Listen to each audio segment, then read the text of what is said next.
Hello' everyone, তোমালোক সকলোকে পুনৰ স্বাগতম জনাইছোঁ জ্ঞানম টিউচনৰ এটা নতুন ভিডিঅ'লৈ। যোৱা ক্লাছত আমি আলোচনা কৰিছিলোঁ আমাৰ জীৱ দেহৰ মৌলিক একক কোষৰ বিষয়ে। লগতে আমি আলোচনা কৰিছিলোঁ কোষ কোনে আৱিষ্কাৰ কৰিছিল, কোষৰ হিষ্ট্ৰীৰ বিষয়ে, আৰু পিছত আমি আলোচনা কৰিলোঁ এককোষী জীৱ, বহুকোষী জীৱ, আৰু শেষৰ ফালে আমি আলোচনা কৰিছিলোঁ কোষৰ তিনিটা প্ৰধান বৈশিষ্ট্য, যে কোষৰ ভিতৰত মেইনলি তিনিটা বস্তু আমি প্ৰধানকৈ পাওঁ। কি আছিল? কোষাবৰণ, কোষকেন্দ্ৰ আৰু কোষপৰশ। আৰু আমি আলোচনা কৰিছিলোঁ কোষাবৰণৰ বিষয়ে, আৰু কোষাবৰণৰ বিষয়ে আলোচনা কৰি গৈ আমি লাষ্টৰ ফালে প্ৰধানকৈ কি পাইছিলোঁ? দুটা বস্তু পাইছিলোঁ। এটা হ'ল ব্যাপন আৰু এটা হ'ল আশ্ৰিতি। এতিয়া ব্যাপন আৰু আশ্ৰিতিৰ মাজত আমাৰ প্ৰধান পাৰ্থক্য কি আছিল? যে ব্যাপন যিকোনো পদাৰ্থৰ ক্ষেত্ৰতে হয়, গটা হওক, জুলীয়া হওক, কেঁচীয় হওক, কিন্তু আশ্ৰিতিটো কি হয়? মেইনলি জুলীয়া পদাৰ্থৰ ক্ষেত্ৰত হয়। আৰু ইহঁতৰ মাজত আৰু এটা মেইন পাৰ্থক্য কি আছিল আমাৰ? যে আশ্ৰিতি হ'বলৈ আমাক কি লাগে? এখন অৰ্ধভেদ্য আৱৰণৰ প্ৰয়োজন, কিন্তু ব্যাপন হ'বলৈ কোনো আৱৰণৰ কি নহয়? প্ৰয়োজন নহয়। এতিয়া আজি আমি প্ৰথমতে কি কৰিম? তিনিটা দ্ৰৱৰ বিষয়ে আলোচনা কৰিম, আৰু এই তিনিটা দ্ৰৱ তোমালোকৰ কি হয়? বহুত ইম্পৰ্টেণ্ট হয়। আৰু এই তিনিটা দ্ৰৱত তোমালোকে কি হোৱা? কনফিউজ হোৱা বহুত। কি আছিল দ্ৰৱকেইটা তোমালোকৰ? এটা হ'ল তোমালোকৰ অল্পসাৰী দ্ৰৱ, কি হ'ল? হাইপটনিক সলিউশ্যন। এটা হ'ল তোমালোকৰ সমসাৰী দ্ৰৱ, আইচটনিক সলিউশ্যন, আৰু এটা তোমালোকৰ কি হয়? অতিসাৰী দ্ৰৱ, অৰ্থাৎ হাইপাৰটনিক সলিউশ্যন। এতিয়া এই তিনিটাৰ বিষয়ে আমি কি কৰিম? এটা এক্সাম্পলৰ সহায়ত ধুনীয়াকৈ বুজি ল'ম। এতিয়া মই যদি কওঁ যে ইয়াত কি আছে? দুটা, ধৰা ইয়াত এটা গ্লাছ আছে আৰু এইফালে এটা গ্লাছ আছে, হ'ল দুটা গ্লাছ আছে। এতিয়া এই দুটা গ্লাছৰ ভিতৰত কি ধৰিলোঁ মই? ধৰা পানী আছে। কি আছে? ইয়াত পানী আছে। ইয়াতো পানী ল'লোঁ মই, আৰু ইয়াতো পানী ল'লোঁ মই। তাৰপিছত মই কি কৰিলোঁ? দুটাতে প্ৰথমটোত মই কি কৰিলোঁ? চেনি বেছিকৈ মিক্স কৰিলোঁ। এইটোত মই বহুত চেনি মিক্স কৰিলোঁ। চেনি বেছিকৈ মিক্স কৰিলে কি হ'ব? আমাৰ পানীৰ পৰিমাণটো কমি যাব, আৰু দুটাৰ মিশ্ৰণটোত পানীৰ পৰিমাণটো বহুত কমি যাব। ইয়াত মই কি কৰিলোঁ? চেনি কমকৈ মিক্স কৰিছোঁ, এনে অলপ অলপ মিক্স কৰিছোঁ চেনি, হ'ল। ইয়াৰ পিছত মই কি কৰিলোঁ? দুটাতে কি কৰিলোঁ? কোষটো ইয়াতো দিলোঁ, ইয়াতো এটা কোষ ডুবাই দিলোঁ।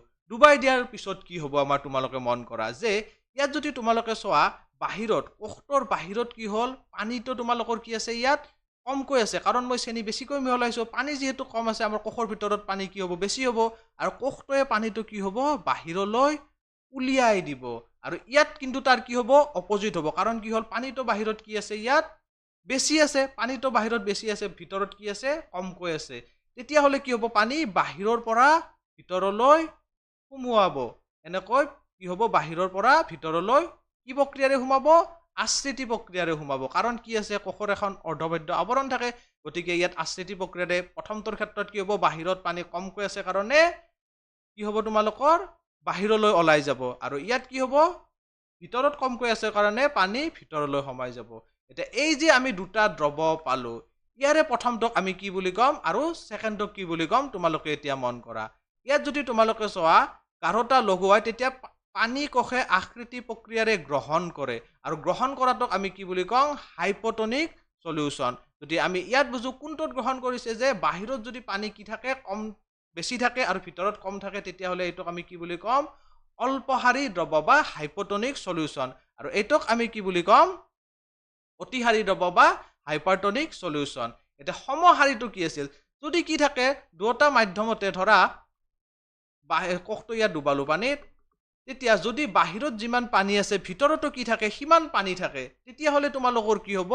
কোষটোৰ ভিতৰৰ পৰা বাহিৰলৈও পানী ওলাই নাহে, আৰু বাহিৰৰ পৰা ভিতৰলৈ পানী কি নহয়? সোমোৱাই নাযায়। আৰু সেনেকুৱা ধৰণৰ আমাৰ দ্ৰৱবিলাকক কি বুলি কয়? সমসাৰী দ্ৰৱ বুলি কয়। এতিয়া আহিল অন্তঃকোষীয় ভক্ষণ। এইটো কি ইম্পৰ্টেণ্ট বস্তু? এটা কি হয় তোমালোকৰ? কোষাবৰণখন আমি কি গুণ বিশিষ্ট পাইছিলোঁ যোৱা ক্লাছত? যে নমনীয় গুণ বিশিষ্ট। আৰু কোষাবৰণখন নমনীয় গুণ বিশিষ্ট হোৱাৰ বাবে ই কি কৰিব পাৰে? বহি পৰিৱেশৰ পৰা খাদ্য আৰু অন্য বস্তু গিলিব পাৰে বুলি কৈছে আমাক। আৰু এটা যদি তোমালোকে ইয়াত এক্সাম্পল লোৱা, তোমালোকে যদি তলত চোৱা যে এইটো এটা হ'ল এমিবা। এমিবাই কি কৰে? ইয়াৰ বাহিৰত এটা কি দেখিছে? সি খাদ্য দেখিছে। খাদ্যটো দেখাৰ লগে লগে সি কি কৰিছে? নিজৰ আকাৰটো চেঞ্জ কৰি লৈ পেলাই সেই খাদ্যটোক লাহে লাহে কি কৰিছে? ইয়াত অলপ লাষ্টত গৈ গ'ল কি কৰিছে? সি গোটেই দেহাটো কি কৰিছে? পৰিৱৰ্তন কৰি কৰি খাদ্য বস্তুটো ভিতৰত সোমোৱাই লৈছে। আৰু এই প্ৰক্ৰিয়াটোকে আমি কি বুলি কওঁ? অন্তঃকোষীয় ভক্ষণ বুলি কওঁ। আৰু এটা উদাহৰণ মই তোমালোকক ক'লোৱে যে এমিবা। এমিবাই কি কৰে? এনেকৈ তাৰ নিজৰ দেহৰ কি কৰে? দেহটো আকাৰটো চেঞ্জ কৰি পেলাই খাদ্য বস্তু ভিতৰলৈ গিলিব পাৰে। এতিয়া তাৰ পিছত তোমালোকৰ কি দিয়া আছে, দুটা মেইন কি দিয়া আছে, প্ৰশ্নাৱলী দুটা কুৱেশ্যন দিয়া আছে। প্ৰথম কুৱেশ্যনটোত আমাক কি দিয়া আছে, CO2 আৰু পানীৰ দৰে পদাৰ্থবিলাক কোষৰ ভিতৰলৈ বা বাহিৰলৈ কেনেদৰে চলাচল কৰে আলোচনা কৰা। এতিয়া CO2 আমাৰ কেনেকৈ চলাচল কৰে, যে CO2 কোষৰ ভিতৰলৈ বা বাহিৰলৈ কি প্ৰক্ৰিয়াৰে আমাৰ অহা যোৱা কৰিব, ব্যাপন প্ৰক্ৰিয়াৰে। কাৰণ আমি অলপ আগতে পালোৱে ব্যাপন প্ৰক্ৰিয়াৰে কি হয়, গটা, জুলীয়া আৰু গেছীয় তিনিটা ক্ষেত্ৰতে ব্যাপন হয়, কিন্তু আশ্ৰিতীয় কিহৰ ক্ষেত্ৰত হয়, পানীৰ ক্ষেত্ৰত হয়। এতিয়া যেতিয়া কোষৰ বাহিৰৰ পৰিৱেশত CO2 গেছৰ গাঢ়তা কোষৰ ভিতৰতকৈ কি হয়, বেছি হয়, তেতিয়া CO2 ব্যাপন প্ৰক্ৰিয়াৰে কোষৰ বাহিৰৰ পৰিৱেশৰ পৰা কোষৰ ভিতৰলৈ সোমাই যায়। আৰু যেতিয়া CO2ৰ গাঢ়তা কি হ'ব, কোষৰ ভিতৰত বেছি হয়, তেতিয়া ই কোষৰ ভিতৰৰ পৰা ক'লৈ ওলাব, বাহিৰৰ পৰিৱেশলৈ ওলাই আহে। এতিয়া আনহাতে কোষৰ কোষাবৰণৰ মাজেদি পানীৰ চলাচল কি হয়, আমাৰ এক বিশেষ ধৰণৰ ব্যাপন প্ৰক্ৰিয়াৰে চলে, যাক আমি কি বুলি কওঁ, আশ্ৰিতি বুলি কওঁ। কোষৰ ভিতৰত পানীৰ গাঢ়তা কোষৰ বাহিৰৰ পৰিৱেশতকৈ বেছি হ'লে, অৰ্থাৎ বাহিৰৰ মাধ্যমটো গাঢ় হ'লে পানী আশ্ৰিতি প্ৰক্ৰিয়াৰে কি হয়, কোষৰ বাহিৰলৈ ওলাই যায়, যিটো তোমালোকক মই অলপ আগতে বুলালো দ্ৰৱকেইটা আলোচনা কৰোঁতে। তেনেদৰে যদি বাহিৰৰ মাধ্যমটোৰ পানীৰ গাঢ়তাটো কি হয়, বেছি হয়, অৰ্থাৎ মাধ্যমটো কি হ'ব লাগিব, লঘু হ'ব লাগিব, তেতিয়া পানী আশ্ৰিতিৰ দ্বাৰা কোষৰ ভিতৰলৈ সোমায়। হ'ল। নেক্সট কুৱেশ্যনটো আমাৰ কি আছে, যে কোষাবৰণক কিয় অৰ্ধভেদ্য আৱৰণ বুলি আখ্যা দিয়া হয়। কিয় আখ্যা দিয়া হয়, কাৰণ কোষাবৰণখনে কি কৰে, কিছুমান দ্ৰব্যক কোষৰ ভিতৰলৈ বা বাহিৰলৈ অহা যোৱা কৰাত সহায় কৰে, আৰু তাৰোপৰি কি কৰে, সি কিছুমান দ্ৰব্যক ইয়াৰ মাজেদি অহা যোৱা কৰিব নিদিয়ে, অহা যোৱা কৰাত কি কৰে, বাধা প্ৰদান কৰে, আৰু সেইকাৰণে কোষাবৰণখনক কি বুলি কোৱা হয়, আমাৰ অৰ্ধভেদ্য আৱৰণ বুলি কোৱা হয়। এতিয়া আমি আলোচনা কৰিম কোষ বেৰৰ বিষয়ে। প্ৰথমতে আমি জানি লওঁ কোষ আৱৰণ কি আছিল আমাৰ। কোষ আৱৰণ কি আছিল আমাৰ, কোষৰ ভিতৰত থকা বিভিন্ন অংগাণুবিলাক আৱৰি ৰখা এখন কি আছিল, আৱৰণ আছিল। আৰু এই আৱৰণখনে কোষটোক কি প্ৰদান কৰে, সুৰক্ষা প্ৰদান কৰে। তাৰমানে কোষটোৰ কি হিচাপে কাম কৰে, বডিগাৰ্ড হিচাপে কাম কৰে। এতিয়া কিছুমান মানুহৰ কি থাকে, তোমালোকৰ যদি দেখা পোৱা, মানুহজনৰ পিছফালে পিছফালে এজন কি থাকে, মানুহ ঘূৰি থাকে, আৰু সেইজন কি হয়, বডিগাৰ্ড হয়। আৰু এই বডিগাৰ্ডজনে মানুহক কি কৰে, মানুহজনক সুৰক্ষা প্ৰদান কৰে। এতিয়া কিছুমান অলপ ডাঙৰ মানুহ, যেনেকৈ ধৰা আমাৰ চিফ মিনিষ্টাৰ হওক, আমাৰ PM হওক, তেওঁলোকৰ চাৰিওফালে কি হয়, এই এজনটো বডিগাৰ্ড থাকে, তাৰ বাহিৰেও আৰু কিছুমান ফ'ৰ্চ থাকে। যেতিয়া তোমালোকে দেখিবা যে ভাষণ দি থাকে, মঞ্চৰ পিছফালে হওক বা য'ত ভাষণ দি থাকে, এই ফিল্ডখনতে হওক, বিভিন্ন ধৰণৰ ফ'ৰ্চে আৱৰি ৰাখে, বিভিন্ন ধৰণৰ কি কৰে, তেওঁলোকক সুৰক্ষা প্ৰদানৰ কাৰণে বহুত মানুহ থাকে। এতিয়া এই মানুহখিনিক মই ক'ব পাৰোঁ, এই কি বুলি, কোষ বেৰ বুলি। এজন পাৰ্চনেল বডিগাৰ্ডৰ বাহিৰেও আকৌ কি থাকে, সুৰক্ষা প্ৰদান কৰাকৈ বেলেগ মানুহ থাকে। এতিয়া ঠিক তেনেকৈ উদ্ভিদ কোষতো কি হয়, আমাৰ কোষ আৱৰণৰ বাহিৰে কোষটোক এখন কি কৰে, বেলেগ এখন আৱৰণে কি কৰে, সুৰক্ষা প্ৰদান কৰে, আৰু এইটোকে মই কি ক'ব পাৰোঁ, কোষ বেৰ বুলি ক'ব পাৰোঁ। আৰু এইটোক মই চিম্পলি Z+ চিকিউৰিটি বুলিও ক'ব পাৰোঁ। আমাৰ তোমালোকে জানে, নামটো শুনি থাকে কি, Z+ চিকিউৰিটি, তাৰমানে চিকিউৰিটিটো কি হৈছে, বেছিকৈ প্ৰদান কৰিছে। গতিকে উদ্ভিদ কোষত কোষাবৰণৰ উপৰিও বহি আৱৰণ হিচাপে এখন ডাঠ মোটা আৱৰণ থাকে, ইয়াকে আমি কি বুলি কওঁ, কোষ বেৰ বুলি কওঁ। ই প্ৰধানকৈ কিহেৰে গঠিত, চেলুলজেৰে গঠিত। এতিয়া চেলুলজ হ'ল এবিধ জটিল ৰাসায়নিক পদাৰ্থ, যিয়ে উদ্ভিদ দেহক গাঁথনিক শক্তি কি কৰে, প্ৰদান কৰে। তাৰমানে উদ্ভিদটোক গঠনত কি কৰে, সহায় কৰে, আৰু এইটো কি আছিল, চেলুলজ।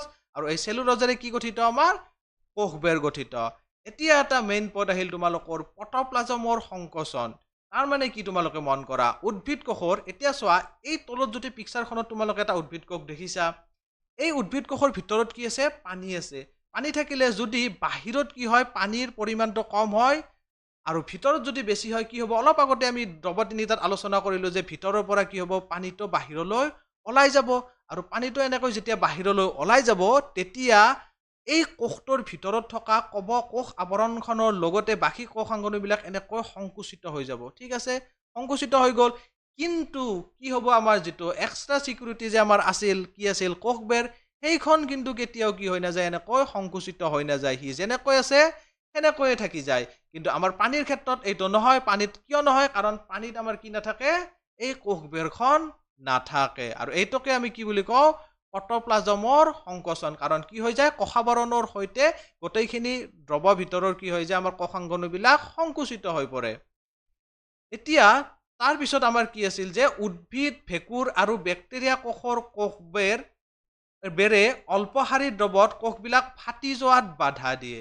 ফাটি যোৱাত বাধা দিয়ে বুলি কৈছে। এতিয়া ইয়াৰ যদি অপজিটটো হয় তোমালোকে মন কৰা যে যদি আমাৰ ভিতৰত কি হ'ল পানীটো কমি আছে আৰু আমাৰ বাহিৰত কি হৈছে পানীটো বেছি আছে কোষটোৰ বাহিৰত, তেতিয়া কি হ'ব পানী কোষটোৰ ভিতৰলৈ সোমাই যাব। ধৰা কোনটো হৈছে ইয়াত তোমালোকৰ যদি মই কওঁ যে এটা ধৰা কোষ আছে হ'ল এইখন কোষবেৰ, তাৰ ভিতৰত এনেকে কি আছে আমাৰ কোষাবৰণখনেদি অংগাণুবিলাক আছে। যদি ভিতৰত পানী কম হয়, যদি বাহিৰত কি থাকে পানীটো আমাৰ বেছি থাকে, বাহিৰত পানী বেছি থাকে, তেতিয়াহ'লে কি হ'ব পানী ভিতৰত সোমাব আৰু ভিতৰত সোমালে কি হ'ব এই কোষটো নিশ্চয় ফুলি যাব, কাৰণ যিখিনি আছিল তাৰ আকৃতিটো কি হ'ব নিশ্চয় বেছি হ'ব। এতিয়া যদি তোমালোকক মই কওঁ যে এটা বেলুন ফুৱাই থাকা, এতিয়া বেছি হাৱা হৈ গ'লে সি কি যাব ফাটি যাব। কিন্তু এই উদ্ভিদ কোষৰ এটা কি আছে, এটা মই ক'লো এটা এক্সট্ৰা সুৰক্ষা আছে, যিটো Z+ চিকিউৰিটি আছিল, সেইটো কি আছিল আমাৰ কোষ বেৰখন আছিল। আৰু এই কোষ বেৰখন থকা কাৰণে উদ্ভিদে কি নহয় উদ্ভিদ কোষটো পানী এনেকৈ আশ্ৰিতি প্ৰক্ৰিয়াৰে সোমাই গ'লেও কি নহয় ফাটি যোৱাত বাধা প্ৰদান কৰে। কোনে বাধা প্ৰদান কৰে? আমাৰ কোষ বেৰখনে কি কৰে বাধা প্ৰদান কৰে। আৰু এইটোৱে আমাৰ কি আছিল আশ্ৰিতি প্ৰক্ৰিয়াৰে কোষে পানী শোষণ কৰাৰ ফলত কোষটো উফন্দি উঠে আৰু ইয়াৰ লগে লগে কোষবেৰখনত এটা হেঁচা বা চাপ প্ৰয়োগ কৰে। আৰু এই কোষবেৰখনে উফন্দি উঠা কোষৰ চাপৰ সমানে বিপৰীত দিশত এটা চাপ প্ৰয়োগ কৰে আৰু পানী কোষতকৈ বেছি গুণে চাৰিওপাশৰ মাধ্যমত কোনো পৰিৱৰ্তন নোহোৱাকৈ কি কৰিব পাৰে থাকিব পাৰে। এইটো মই তোমালোকক ক'লো। এতিয়া তোমালোকে যদি ভাবা যে আমাৰ দেহত কিনাই কোষবেৰ নাই, কিন্তু উদ্ভিদ দেহত কোষবেৰ আছে, গতিকে আমাৰ দেহত মানে কোষবেৰখন কি হয় আমাৰ নহ'লেও আমি চলি যাওঁ। কিয় আমি চলি যাওঁ কোষবেৰখন নহ'লে, বা উদ্ভিদ কোষক কিয় এই এক্সট্ৰা চিকিউৰিটিটোৰ প্ৰয়োজন হৈছে? এতিয়া তোমালোকে যদি মন কৰা উদ্ভিদবিলাক মেইনলি কি হয় তোমালোকৰ থিয় হৈ থাকে। আমাৰ দৰে উদ্ভিদবিলাকে কি নকৰে চলাচল নকৰে, আমি কি কৰি থাকো চলাচল কৰি থাকো। গতিকে আমাৰ কোষটো কেতিয়াবা কি হয় পৰিৱৰ্তন হ'লেও কি হয় আমাৰ কোষটো আমি যিহেতু খোজকাঢ়ি থাকো আমাৰ কিছুমান কোষৰ কি হ'ব লাগে পৰিৱৰ্তন হ'ব লাগে, কিন্তু উদ্ভিদ দেহক কোনো কোষৰ পৰিৱৰ্তন হোৱাৰ দৰকাৰ নাই। উদ্ভিদটো যিহেতু এটা কি হৈ থাকিব থিয় হৈ থাকিব, গতিকে তাক এটা কি লাগে নিৰ্দিষ্ট এটা সেনেকুৱা চিকিউৰিটিৰ প্ৰয়োজন, যাতে উদ্ভিদজোপা কি হৈ থাকে এনেকৈ থিয় হৈ থাকে হ'ল। এতিয়া তাৰ পিছত আমি এতিয়া আলোচনা কৰিম কোষ কেন্দ্ৰৰ বিষয়ে। কোষ কেন্দ্ৰটো কি হ'ল ব্ৰেইন অফ দ্য চেল বুলি কয়, তাৰমানে কোষটোৰ মগজু, কোষটোৰ কি বুলি ক'ব পাৰো আমি মগজু, এইটোৱে মেইন বস্তু হয় আমাৰ কোষ। এতিয়া কোষ কেন্দ্ৰৰ ভিতৰত এটা কি থাকে আমাৰ ক্ৰমজম বোলা বস্তু থাকে হ'ল, ভিতৰত থাকে ক্ৰমজম আৰু এখন আৱৰণী থাকে, এইখন হ'ল কোষ কেন্দ্ৰাৱৰণ। আৰু এই আৱৰণীখনত কি থাকে তোমালোকৰ যদি মন কৰা এই ৰন্ধ্ৰ থাকে, কিছুমান ৰন্ধ্ৰযুক্ত। এই ৰন্ধ্ৰবিলাকে কি কৰে যিয়ে কোষ কেন্দ্ৰৰ ভিতৰৰ পৰা পদাৰ্থবিলাক বাহিৰলৈ, অৰ্থাৎ বাহিৰ মানে কি আছিল আমাৰ কোষ পৰশ, এই কোষ পৰশলৈ উলিয়াই যোৱাত কি কৰে সহায় কৰে। আৰু এই কোষ কেন্দ্ৰক আগুৰি ৰখা দুই তৰপীয়া আৱৰণখনক আমি কি বুলি কৈছিলো কোষা কোষ কেন্দ্ৰাৱৰণ। এতিয়া আমাৰ ক্ৰমজমটো কি বস্তু আছিল চোৱা, ক্ৰমজমটো হ'ল এনেকুৱা এটা বস্তু যাত দুটা বস্তু আমাৰ থাকে মেইনলি। কি ক্ৰমজমটোত কি কি দুটা থাকে, এটা হ'ল DNA আৰু এটা হ'ল প্ৰটিন। প্ৰটিনটো তোমালোকে জানা। এতিয়া ডিএনএটো কি বস্তু, এই ডিএনএটোৱে আমাৰ কি কৰে তোমালোকৰ, এতিয়া তোমালোকে যদি মন কৰা যে আমাৰ মানুহৰ দেহৰ কিছুমান চৰিত্ৰ আছে, নিজা নিজা চৰিত্ৰ। কিছুমান মানুহৰ চকুটো কি হয় তোমালোকৰ অলপমান ব্ৰাউন কালাৰ হয়, কিছুমানৰ অলপ বগা নহয়, কিছুমানৰ কলা হয়, আৰু কিছুমানৰ অকণমান আৰু বেলেগ কালাৰৰ হয়, বা কিছুমানৰ দেহটোৰ কালাৰটো বেলেগ হয়, কিছুমানৰ মুখমণ্ডলখন বেলেগ হয়। এই যিবিলাক গুণ আছে আমাৰ, এই গুণবিলাক আমাৰ পূৰ্বপুৰুষৰ পৰা আমাৰ তাত কোনে এই বহন কৰে, এইটো DNA নামৰ অণুটোই গ্ৰহণ কৰে। ঠিক আছে, এই DNAৰ কাৰণে হয় এইবিলাক। ক্ৰমজম DNA আৰু প্ৰটিনেৰে গঠিত। কেৱল কোষ বিভাজনৰ সময়তহে দণ্ডাকাৰ হিচাপে দেখা যায় এইবিলাকক। DNA অণুতে কোষৰ গঠন আৰু সংগঠনৰ সকলো আৱশ্যকীয় তথ্য থাকে। এইটো মই ক'লোৱে অলপ আগতে, এই DNA অণুটোৱে কি হয় আমাৰ মেইন বস্তু হয়। এতিয়া ক্ৰমজমৰ কাৰ্য, ক্ৰমজমৰ মেইন কাৰ্যটো মই তোমালোকক কৈ দিলো কি যে পিতৃ মাতৃৰ অণুৰ পৰা পৰৱৰ্তী প্ৰজন্মলৈ বংশগত বৈশিষ্ট্যসমূহ কঢ়িয়াই নিয়ে। আৰু এইটো কোনে কঢ়িয়াই নিয়ে, বাহকটো কি এইটো ক্ৰমজমৰ DNA হ'ল। এই ডিএনএটোৱে মেইন বস্তু। আৰু এই ডিএনএৰ কাৰ্যকাৰী এককটোক আমি কি বুলি কওঁ জিন বুলি কওঁ। এইটো মনত ৰাখিবা যে ডিএনএৰ যিটো কাৰ্যকাৰী একক সেইটোক আমি কি বুলি ক'ব পাৰো জিন বুলি ক'ব পাৰো। এতিয়া আহিল আমাৰ মেইন বস্তু কোষৰ বিভাজন অৱস্থা হ'ল। এতিয়া প্ৰথমতে কোষটো বিভাজন মানে তোমালোকক প্ৰথমতে মই বুজাইছিলো যে এটা কোষৰ পৰা বাকী কিহৰ সৃষ্টি হয়, দুটা, তাৰপিছত তিনিটা, এনেকৈ কোষৰ সৃষ্টি হৈ গৈ থাকে। এতিয়া যেতিয়া কোষটো অবিভাজিত অৱস্থাত থাকিব তেতিয়া ডিএনএবোৰ কি হয় ক্ৰোমেটিন দ্ৰব্য হিচাপে থাকে। ক্ৰোমেটিন দ্ৰব্য মানে তোমালোকে যদি এই ডায়েগ্ৰামটোত মন কৰা যে ইয়াত কিছুমান তোমালোকে ৰছী টাইপৰ তাৰমানে ধৰা ৰছী এডাল মই যেনেকৈ তেনেকৈ কৰি থৈছোঁ এনেকৈ পেলাই থৈছোঁ। আৰু মই ধুনীয়াকৈ তাৰমানে কি কৰি থোৱা নাই, মই ধুনীয়াকৈ সজাই থোৱা নাই যে ৰছী এডাল যেনেকৈ তেনেকৈ পকাই থৈ দিছোঁ। আৰু এই পকাই থৈ দিলে এইটোক আমাৰ কি বুলি কয়, প্ৰথমতে ক্ৰোমেটিন বুলি কয়। এই ক্ৰোমেটিনটো লাহে লাহে যেতিয়া অবিভাজিত অৱস্থাৰ পৰা যেতিয়া কি হ'ব, আমাৰ বিভাজনৰ সময়লৈ যাব, ই লাহে লাহে কি হয়, এনেকৈ গৈ গৈ এই ক্ৰমজমৰ সৃষ্টি হয়। আৰু ক্ৰমজমতে আমাৰ কি থাকে, DNA থাকে।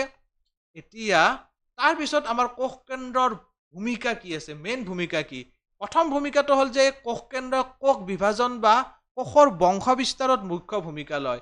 এতিয়া কোষৰ বংশ বিস্তাৰত কেনেকৈ ভূমিকা লয়, এই প্ৰক্ৰিয়াত এটা কোষ বিভাজন হৈ দুটা নতুন অপত্য কোষৰ সৃষ্টি হয়। এই ডায়েগ্ৰামটোত যদি তোমালোকে মন কৰা যে এটা কোষ লাহে লাহে বিভাজিত হৈ কি হৈছে, এটা এইফালে এটা কি হৈছে, দুটা কোষত বিভক্ত হ'ব। আৰু এইটোত কোনে আমাৰ মুখ্য ভূমিকা লয়, কোষ কেন্দ্ৰই। কোষ কেন্দ্ৰই বংশ বিস্তাৰত মুখ্য ভূমিকা লয়।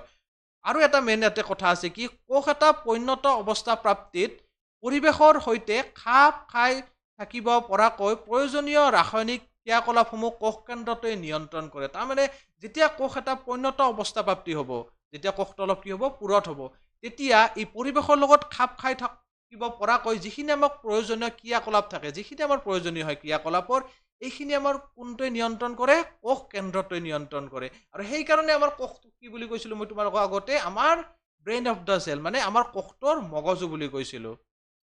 এতিয়া তাৰ পিছত আমাৰ আহিল দুটা আমাৰ মেইন ভাগ হ'ল তোমালোকৰ কি, প্ৰকোষ কেন্দ্ৰীয় জীৱ আৰু সংকোষ কেন্দ্ৰীয় জীৱ। কি বস্তু এতিয়া এই দুটা? এতিয়া এই দুটা জীৱৰ মেইন পাৰ্থক্য যদি তোমালোকক কওঁ মই, কি হয়, প্ৰকোষ কেন্দ্ৰীয় জীৱৰ কি থাকে, কোষ কেন্দ্ৰৰ এই কেন্দ্ৰাবৰণখন, মই যদি অলপ আগতে তোমালোকক যে ইয়াত অলপ আগতে যে ক'লো যে আমাৰ যিটো কোষ কেন্দ্ৰ আছিল, এই কোষ কেন্দ্ৰত এখন কি থাকে, কেন্দ্ৰাবৰণ থাকে। কোষ কেন্দ্ৰাবৰণ, বাহিৰত এখন আৱৰণ থাকে। ঠিক আছে, যদি এই আৱৰণখন কি থাকে, নাথাকে, তেতিয়াহ'লে সেনেকুৱা জীৱক আমি কি বুলি ক'ম, প্ৰকোষ কেন্দ্ৰীয় জীৱ বুলি ক'ম। হ'ল এটা এক্সাম্পল তোমালোকক দিছোঁ, কি হ'ল, বেক্টেৰিয়াবিলাক তেনেকুৱা, তাৰমানে সৰু সৰু জীৱবিলাক আচলতে কি হয়, প্ৰকোষ কেন্দ্ৰীয় জীৱত পৰে। যেনেকুৱা ধৰা বেক্টেৰিয়া। এতিয়া ডায়েগ্ৰামটোত যদি তোমালোকে মন কৰা, এখন কোষ বেৰ কোষাবৰণ আছে, তাৰপিছত ৰাইবজম থাকে, আৰু লাষ্টত যদি তোমালোকে চোৱা ভিতৰত, তাৰ কোষ কেন্দ্ৰৰ এখন আৱৰণ নাই। আৱৰণ নাথাকিলে এই ভিতৰত পদাৰ্থবিলাক কিহত থাকে, তোমালোকৰ নিউক্লিক এচিড হিচাপে থাকে। নিউক্লিক এচিড হ'ল। আৰু এই নিউক্লিক এচিড হিচাপে যে থাকে, এইটোকে আমি কি বুলি কওঁ, নিউক্লিয়ইড বুলি কওঁ। তাৰমানে এটাকে নিউক্লিক এচিড হিচাপে থাকে, আৰু এইটোকে আমি কি বুলি কওঁ, নিউক্লিয়ইড বুলি কওঁ। হ'ল। আৰু তাৰ অপজিট যিবিলাক জীৱৰ কোষৰ কোষ কেন্দ্ৰৰ আমাৰ কি থাকে, কেন্দ্ৰাবৰণ থাকে, তেনেবিলাক জীৱক আমি কি বুলি কওঁ, সংকোষ কেন্দ্ৰীয় জীৱ বুলি কওঁ। যেনে আমাৰ উদ্ভিদ কোষ, আমাৰ পানীত ডাঙৰ ডাঙৰ জীৱবিলাকৰ ক্ষেত্ৰত কি থাকে, কোষৰ কেন্দ্ৰাবৰণ থাকে। আৰু এই কেন্দ্ৰাবৰণ আৰু আমাৰ যিখন কোষাবৰণ আছিল, এই তাৰ মাজতে আমাৰ কি থাকে, কিছুমান কোষ অংগাণু থাকে। আৰু এই কোষ অংগাণুবিলাক ক'ত সোমাই থাকে, আমি পাইছিলোঁ নহয়, কোষ পৰশত সোমাই থাকে। এতিয়া প্ৰকোষ কেন্দ্ৰীয় আৰু সংকোষ কেন্দ্ৰীয় জীৱটো আমি পালো, কি আছিল, প্ৰকোষ কেন্দ্ৰীয় জীৱত কি থাকে, কোষ কেন্দ্ৰৰ কেন্দ্ৰাবৰণ নাথাকে। কোষ কেন্দ্ৰৰ কি নাথাকে, আমাৰ কেন্দ্ৰাবৰণ নাথাকে। আৰু ভিতৰৰ পদাৰ্থখিনি কি হিচাপে পালো মই অলপ আগতে, নিউক্লিক এচিড হিচাপে থাকে। নিউক্লিক এচিড, এই ভিতৰৰ এইখিনি নিউক্লিক এচিড। আৰু এইটোকে আমি কি নাম দিছে, নিউক্লিয়ইড বুলি নাম দিছে। হ'ল। আৰু সংকোষ কেন্দ্ৰীয় জীৱত কি থাকে, কোষ কেন্দ্ৰৰ কেন্দ্ৰাবৰণখন আমাৰ থাকে, আমাৰ যেনে উদ্ভিদ প্ৰাণী। হ'ল। এতিয়া আমি কি কওঁ, কোষ পৰশ কি আছিল আমাৰ, কোষ পৰশটো আমাৰ কি হ'ল, যে এই যিখন আমাৰ কোষ কেন্দ্ৰৰ আৱৰণ আছিল আৰু আমাৰ কোষাবৰণ আছিল, তাৰ মাজত কিছুমান কোষ অংগাণুবিলাক কি থাকে, কিছুমান জুলীয়া পদাৰ্থত সোমোৱাই আছে। এই জুলীয়া পদাৰ্থ এইবিলাক, তাৰ ভিতৰত এই কোষ অংগাণুবিলাক, বিভিন্ন ধৰণৰ কোষ অংগাণুবিলাক আছে। এই যিখিনি জুলীয়া পদাৰ্থ, এইখিনিক আমি কি বুলি কওঁ, কোষ পৰশ বুলি কওঁ। তাৰমানে কোষ পৰশ হ'ল কোষাবৰণে আগুৰি ৰখা এক অৰ্ধজুলীয়া পদাৰ্থ, য'ত বিশেষ ধৰণৰ কোষ অংগাণুবিলাকো থাকে। এই বিশেষ ধৰণৰ যিবিলাক আমাৰ এক্সট্ৰা কি থাকে, কোষ অংগাণু ক'ত সোমাই থাকে, এইবিলাক কোষ পৰশত। আৰু এইখন কি হয়, কোষাবৰণ আৰু কোষ কেন্দ্ৰৰ মাজত থাকে। এতিয়া তোমালোকৰ এটা কুৱেশ্যন দিয়া আছে ইয়াত, যে প্ৰকোষ কেন্দ্ৰীয় কোষ আৰু সংকোষ কেন্দ্ৰীয় কোষৰ মাজত ব্যাখ্যামূলক পাৰ্থক্য দাঙি ধৰি তলৰ তালিকাখন পূৰ কৰা। এতিয়া তোমাৰ আমাৰ কি দিছে, তালিকা এখন দিয়া আছে, তাত আমাৰ কিছুমান খালী ঠাই দিয়া আছে, সেইখিনি পূৰ কৰিব দিছে। এতিয়া প্ৰকোষ কেন্দ্ৰীয় কোষ সাধাৰণতে কি হয়, সৰু হয়, আৰু এইবাৰ আকাৰবিলাক কি হয়, সাধাৰণতে ডাঙৰ হয়। হ'ল তাৰপিছত কোষৰ কেন্দ্ৰাচলটো আমাৰ সুনিৰ্দিষ্ট নহয়। এইটো আমি পালো অলপ আগতে, প্ৰকোষ কেন্দ্ৰীয় কোষৰ কি নহয়, সুনিৰ্দিষ্ট নহয়। কেৱল কি থাকে, আমাৰ অলপ আগতে পালো নিউক্লিক এচিড থাকে। হ'ল, আৰু ইয়াক আমি কি বুলি কৈছিলো, নিউক্লিয়ইড বুলি কৈছিলো। আনহাতে সংকোষ কেন্দ্ৰীয় কোষৰ কি থাকে, সুনিৰ্দিষ্ট হয়, ইয়াৰ কেন্দ্ৰাৱৰণে আবৃত কৰি ৰাখে। আৰু প্ৰকোষ কেন্দ্ৰীয় কোষত ক্ৰমজম এইটো তোমালোকে মনত ৰাখিবা, ক্ৰমজম কিমানডাল থাকে, এডাল থাকে। আৰু সংকোষ কেন্দ্ৰত কি থাকে, এডালতকৈ বেছি থাকে। আৰু লাষ্টত আমাৰ কি আছে, আৱৰণী বিশিষ্ট কোষ সংজ্ঞাণু নাথাকে, আৰু ইয়াত আৱৰণী বিশিষ্ট কোষ সংজ্ঞাণু থাকে। যদি তোমালোকে ইয়াত ডায়েগ্ৰামটোত মন কৰা, ইয়াত অকল কি আছে, ৰাইবজম আছে, ইয়াত বেলেগ আৰু তোমালোকে কোষ সংজ্ঞাণু ইয়াত দেখিবলৈ নাপাবা। কিন্তু আমাৰ সংকোষ কেন্দ্ৰীয় কোষত বিভিন্ন ধৰণৰ ধৰা মাইটকণ্ড্ৰিয়, মাইটকণ্ড্ৰিয়া আছে, অন্তঃপৰশীয় জালিকা আছে, গলজি সংঘ আছে, বিভিন্ন ধৰণৰ কোষ সংজ্ঞাণু থাকে। কিন্তু আমাৰ প্ৰকোষ কেন্দ্ৰীয় কোষত এই অংগাণুবিলাক নাথাকে। হ'ল, আজিলৈ আমি ইমানলৈ আলোচনা কৰিলো। ইয়াৰ পিছৰখিনি আমি কি কৰিম, ইয়াৰ পিছৰ ভিডিঅ'টোত আলোচনা কৰিম। এতিয়া তোমালোকে যদি আমাৰ সাধাৰণ বিজ্ঞান আৰু সাধাৰণ গণিতৰ সম্পূৰ্ণ কোৰ্সটো ল'ব খোজা, তেতিয়া তোমালোকে কি কৰিবা, আমাৰ জ্ঞানম টিউচন এপটো ডাউনলোড কৰি ল'বা প্লে ষ্টৰৰ পৰা। আৰু ডাউনলোড কৰি ল'লে তোমালোকে তাত ক্লাছ 9ত গ'লে সাধাৰণ বিজ্ঞান আৰু সাধাৰণ গণিতৰ কোৰ্সটো দেখিবলৈ পাবা। আৰু তোমালোকে যদি ইচ্ছা কৰা এই কোৰ্সটো তোমালোকে ল'ব পাৰা। আৰু ইয়াৰ ফিজ হৈছে মাত্ৰ কি, বছৰত মাত্ৰ 999 টকা। গোটেই বছৰৰ কাৰণে কি হয়, 999 টকা হয়। গতিকে আজি আমি ভিডিঅ'টো কি কৰোঁ, ইমানতে অন্ত কৰোঁ। ধন্যবাদ।